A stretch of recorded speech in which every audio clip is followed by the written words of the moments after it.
वाणी, फिर बोलो पश्चंती वाणी। समस्त वाणियां जिसके भेद से संचालित होती हैं वही शक्ति का अंश हम सबके हृदय मंदिर में विराजमान है, जिसके कारण हमारा जीवन जागृत है और चल रहा है। उसी को जान करके ब्रह्मा विष्णु शिव शक्ति राम कृष्ण इन सब में कोई भेद नहीं मिलेगा, फिर भेद नहीं रहेगा, फिर मन में ये नहीं रहेगा ये छोटा है ये बड़ा है। लेकिन वो कहा उसके लिए उस पराशक्ति को जानना है। जय माता की। इसके लिए अब शांति कैसे मिले, तो उस पराशक्ति का ज्ञान कराया किसने? वेद व्यास जी ने। किसको? बोलो जनमेजय को। तब जनमेजय जी का आंतरिक रूप से वो शांत हुआ। अच्छा, शांति कहाँ मिलेगी? ज्ञान में मिलेगी, ध्यान में मिलेगी, भजन में मिलेगी, सत्संग में मिलेगी, कथा में मिलेगी। जानते हो, एक चोर चोरी करता है, चोरी करने के बाद एक चोर उचक्का भी शांति चाहता है, मुझे शांति मिल जाए। शांति धन में नहीं मिलेगी। धन में अगर शांति होती तो रावण को मिल जाती, जिसके पास लंका ही सोने की है। शांति कहीं बाजार में नहीं है। शांति, परम शांति, आंतरिक शांति, अंदर की शांति तो ज्ञान में सत्संग में है। जब ध्यान करने बैठ गए जनमेजय तो उनका अंतकरण परम शांत होता चला गया। अच्छा, आप बताओ, आप कथा में बैठे हो तो बोलो कितनी शांति है। अगर 2 महिलाएं 3 महिलाएं 4 महिलाएं एक जगह बैठ जाएं तो कितना शोरगुल होगा बोलो। और यहां कितनी बैठी हैं, लेकिन शांत बैठी हैं। जानते हो ये क्यों? क्योंकि हमारे कानों के रास्ते शांति अंदर प्रवेश कर रही है। इसलिए मैं बार बार कहता हूं, जिसके अंदर शांति है उसके बाहर भी शांति होगी, जिसके बाहर शांति है उसके घर में शांति होगी, जिसके घर में शांति है उसके पड़ोस में शांति होगी, जिसके पड़ोस में शांति है उसके नगर में शांति होगी, और जिसके नगर में शांति है उसके प्रदेश में शांति होगी, जिसके प्रदेश में शांति है उसके देश में भी शांति होगी। और शांति जब स्थापित होगी तभी सद्भावना जागृत होगी, तभी सद्भावना का जन्म होगा। तो आंतरिक शांति सबसे पहले अपने अंदर प्राप्त करनी है। जनमेजय को आंतरिक शांति मिली। गुरुदेव वेदव्यास जी जाने लगे, जनमेजय ने चरण पकड़ लिए। ठहरो गुरुदेव, अभी तो मैं परम शांत हो तो गया हूं, लेकिन मालिक मैं आपके बुखार बिंद से और कथाएं सुनना चाहता हूं। माँ अम्बा का अनुष्ठान किसने कब कैसे किया, माँ जगदम्बा की कृपा किस किसने प्राप्त की, मैं वो समस्त कथाओं को सुनना बोलो बोलो चाहता हूं। किसने कही ये बात? जोर से बोलो। जनमेजय। कौन, किसके बेटे हैं जनमेजय? परीक्षित जी के। वाह, देखो कितनी गंभीरता से।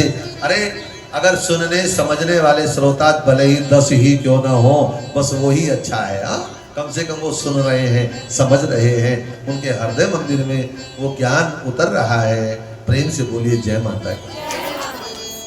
और भाव से बोलिए ना। वेदव्यास जी ने कहा, हे जनमेजय, भगवान राम धरती पर आते हैं कृष्ण बन करके, कभी राम बन करके, वह भी उस शक्ति की प्रेरणा से ही आते हैं। नहीं तो क्या जरूरत है भगवान विष्णु को बैकुंठ छोड़ करके कूर्म वराह मत्स्य राम कृष्ण अवतार धारण करके जंगल जंगल भटकने की। बोलो आवश्यकता क्या है? अरे वो शक्ति के प्रत्यय आदेश से, आज्ञा से धरती पर आते हैं। मैं आपको वही चरित्र सुनाता हूं, और अगर मेरी आवाज आपके कानों तक पहुंच रही हो तो वेदव्यास जी ने कहा कि जनमेजय, भगवान श्री राम ने लंका पर विजय प्राप्त करने के लिए परा अम्बा का अनुष्ठान किया, नवरात्रों का अनुष्ठान किया। जानते हो कब कैसे पूजा की श्री राम ने? बोले हाँ। इसके लिए भगवान राम का चरित्र सुनाया। संक्षिप्त रूप से मैं भी वही चरित्र आपको सुनाते हुए आगे बढ़ेंगे। हाँ, जय माता की। देखो कैसे बैठी, बोलो जय माता की। करके खाना पड़े, यहाँ बैठ के, यहाँ करके खाना पड़े, प्रसाद मिलेगा डबल, इसलिए दोनों हाथ उठा करके बोलो जय माता की। हाँ, अब व्यास जी ने कहा, सूर्य वंश में एक राजा दशरथ हुए, उनकी 3 रानियां कौशल्या, कैकेयी, सुमित्रा, और तीनों रानियों को यज्ञ के प्रसाद के प्रभाव से उन्होंने एक बालकों को जन्म दिया। ब्राह्मणों के आशीर्वाद से महाराज दशरथ के घर में 4 पुत्र रत्नों की प्राप्ति हुई, राम, लक्ष्मण, भरत, शत्रुघ्न। विष्णु ही अंबा के आदेश से विष्णु राम बनकर के धरा पर आए। आज रामनवमी है, मध्याह्न काल का समय है, दिशाएं स्वच्छ हुई, आकाश निर्मल हुआ, भंवरे गुंजायमान कर रहे हैं, पक्षी चहचहाट मानो राम का ही नाम जप रहे हों। मध्याह्न काल का समय है, माता कौशल्या प्रसूति गृह में है और भगवान का नाम सुमिरन कर रही है। उनके आज राम आने वाले हैं और जेहि दिन राम जन्म श्रुति गावही, तीरथ सकल तहां चली आवई। जहां राम के जन्म की कथा कही जाती हो, वहां सारे तीर्थ आकर के सारे भक्तों को आशीर्वाद देने आते हैं। समस्त तीर्थ आज वायु रूप में यहाँ विराजमान हो रहे हैं। गोस्वामी जी ने लिखा, हो जेहि दिन राम जन्म श्रुति गावही, तीरथ सकल तहां चली आवई।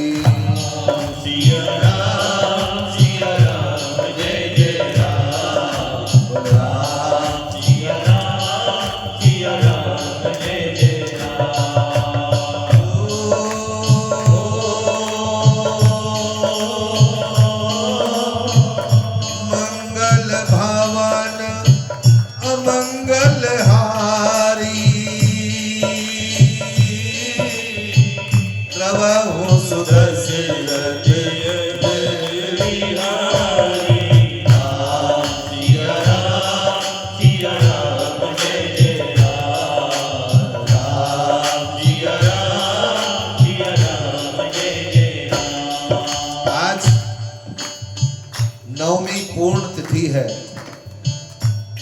9 की संख्या को कौन सी संख्या से घटाओगे, काटोगे, बोलो? 9 तो अपने आप में पूर्ण है, बोलो। 9 अपने आप में पूर्ण है। आज पूर्ण तिथि है नवमी, और कौशल्या प्रसूति गृह में हरि का चिंतन कर रही है। उसी समय आकाश मार्ग से मानव प्रसूति गृह में एक प्रकाश पुंज लहराता हुआ आया। हवा में लहराता हुआ प्रकाश पुंज माता कौशल्या के गर्भ को छू करके बाहर आया। भयभीत तो हो गई मैया कौशल्या। ये कैसा प्रकाश है, ये कैसा प्रकाश पुंज आया। जब तक कुछ समझ पाती, देखते देखते उस प्रकाश पुंज से अंग प्रकट होने लगे। वहीं रखना। उस प्रकाश पुंज से भगवान नारायण के चरण कमल, उनका टकने, उनका उदर, वक्षस्थल और उनके नेत्र, भाल, कपोल, कर्ण, उनका भाल, उनके केस और उनके 4 हाथ, 4 भुजाएं, और चारों भुजाओं में, एक भुजा में, एक हाथ में शंख, दूसरे में चक्र, दूसरे तीसरे में गदा और पद्म धारण करके नारायण प्रसूति गृह में खड़े हैं।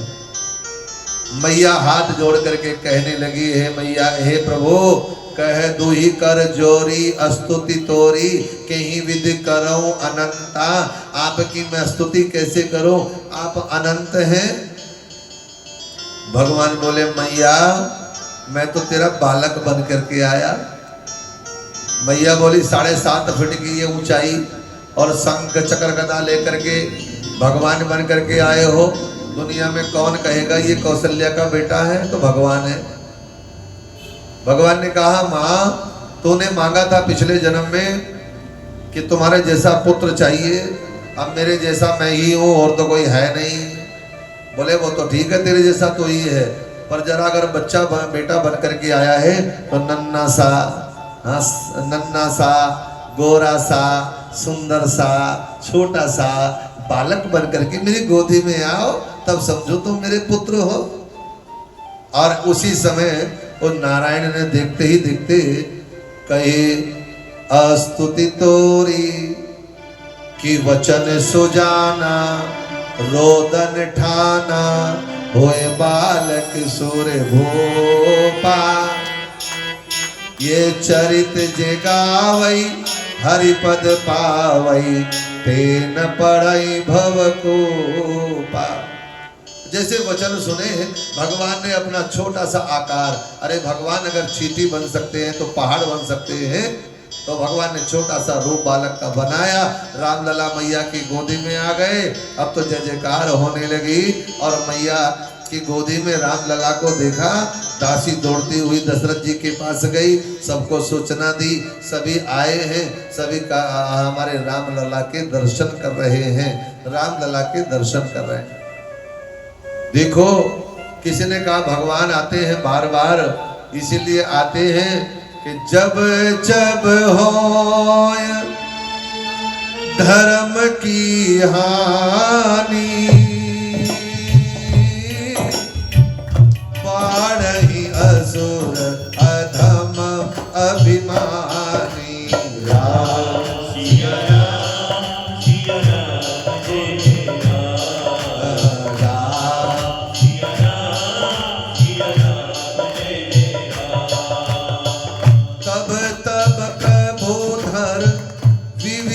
शरीरा हरहि कृपा निधि सज्जन पीरा।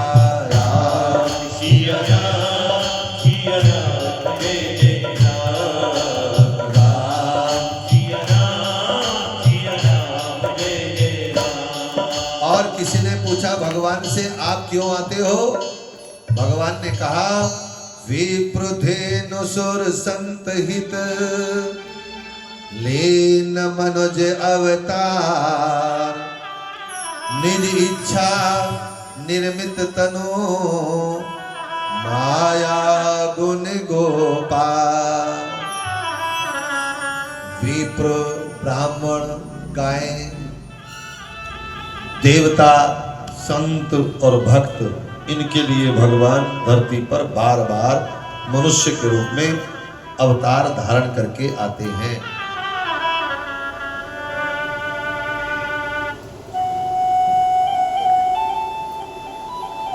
और संक्षिप्त रूप से राम कथा कही गई, मैं भी संक्षिप्त रूप से लेकर के चल रहा हूं। इधर राम के जब से राम आए हैं अयोध्या में, समस्त रिद्धियां सिद्धियां अष्ट नव निधियां छा गई। अयोध्या में कोई गरीब नहीं है, अयोध्या में कोई दुखी नहीं है, सब सुखी हैं। राम राज्य है, जहां राम आ गए वहां सब सर्वत्र सुख हो जाता है। समय व्यतीत हुआ, चारों भाइयों का विवाह हुआ, लेकिन मथुरा रूपी कुलच्छनी जब घर में आ जाती है और वो फूट डाल देती है, तो बसा बसाया घर बर्बाद हो जाता है। यक्ष ने युधिष्ठिर से पूछा था कि ऐसी कौन सी चीज है जो परिवार में आ जाए तो परिवार बर्बाद, मोहल्ले में आ जाए तो मोहल्ला बर्बाद। डिले कम कर रहे, वहीं ले आने से। और अगर वो कॉलोनी में आज हो तो कॉलोनी बर्बाद, नगर में आ जाए तो नगर बर्बाद, देश में आ जाए तो देश बर्बाद। ऐसी कौन सी चीज है? तब युधिष्ठिर ने कहा था, हे यक्ष, वह है फूट। फूट ऐसी चीज है यदि घर में आ जाए तो घर बिखर जाता है। अच्छा, फूट डालने वाली जो बात है वो जल्दी कानों में प्रवेश कर जाती है, खास तौर से सास के पड़ोस में बैठने जाएगी तो किसी ने कह दी तेरी बहू तो कह रही थी, अच्छा आज ले, फिर लो जी गई घर और उठा लिया घर सिर पे। यहाँ तो खैर ऐसी सास कोई है नहीं यहाँ तो अच्छे वाली सास है।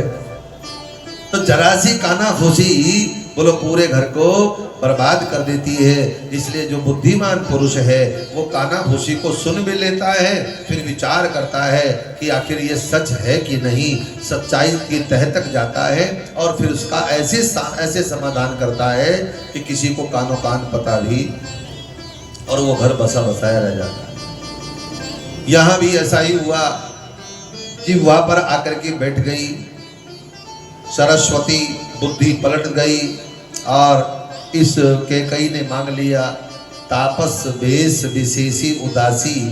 साफ आवाज कर दे, मुझे साफ नहीं लग रही। तापस वेश विशेषी उदासी, 14 बरस राम वनवासी। तापस वेश विशेषी उदासी, तपसी ज्यादा चिड़चिड़ाहट सी हो गई ना इसमें, वही हो गया जो पहले कल बताया था, साफ करने को। और तापस वेश विशेषी उदासी, तपसी के वेश में राम 14 वर्ष को वनवास मिल गया और भगवान राम वन की यात्रा करने के लिए चले। लक्ष्मण और सीता जी को संग में लेकर के चले। पंचवटी में गए और पंचवटी में जाकर के निवास करते हैं कौन? राम। फिर बोलो जय माता की, और जोर से बोलो। पंचवटी में सबसे पहले कौन आई? सुफनका आई। अच्छा, अयोध्या में कौन आई? बोलो मंथरा। मंथरा, उसने राम को भेज दिया कहाँ? जंगल में। और यहाँ जंगल में जब पहुंचे, यहाँ आ गई सुफनखा। सुफनखा ने क्या किया? बोले और सीता जी को भेज दिया सोने की लंका में। देखो, सीता जी के ने सोने का हिरन देखा तो सुफनखा ने उनको सोने की लंका में भेज दिया कि जाओ, जहां तो महल ही सोने का है, सोने के लालच में पड़ी हो ना, तो जाओ सोने के महल में। मामूली सी बढ़ा दे, डिले ज्यादा बेच दे दिया मैं। और यहां सुफनका आई, कामातुर सुफनका के नाक कान काट लिए गए। इसका अर्थ जानते हो क्या है? जो व्यक्ति कामी पुरुष है, जिस व्यक्ति के अंदर काम वासना हर समय मन और बुद्धि को के ऊपर सवार होकर के बैठी हो, ऐसा मनुष्य हर जगह अपमानित होता रहता है। सुफनका तो सुफनका के नाक कान कट लिए। अपमानित होना हो तो काम वासना के पीछे जो व्यक्ति पड़ा है 24 घंटे, उसका अपमान जगह जगह होता है। इसलिए इस विकार को दूर करना है।